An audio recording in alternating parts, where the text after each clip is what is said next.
Sir हम लोग करेंगे, आपको मुझे ओपिनियन लेने दें प्लीज। इमरान के तो नहीं, वो दूसरी पार्टी के होते हैं। कौन सी पार्टी? जो भी नून हो पीपल्स हो, वो अच्छा उस पार्टी अच्छा, के होते हैं। क्या किया उन्होंने?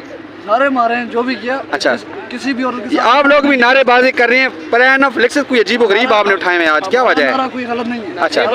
लेकिन आपके प्ले कार्ड बड़े अजीब हैं, आपके नारे से मुमासलत नहीं रखते। आपने एक जगह बुशरा बीबी जिंदाबाद भी कह रहे हैं, दूसरा लीमा खान मुर्दाबाद भी कहा जा रहा है, के लिए क्या मुर्दाबाद भी वजह कहा है? जा रहा है। चक्कर क्या है? आप जानते हैं लीमा खान कौन है?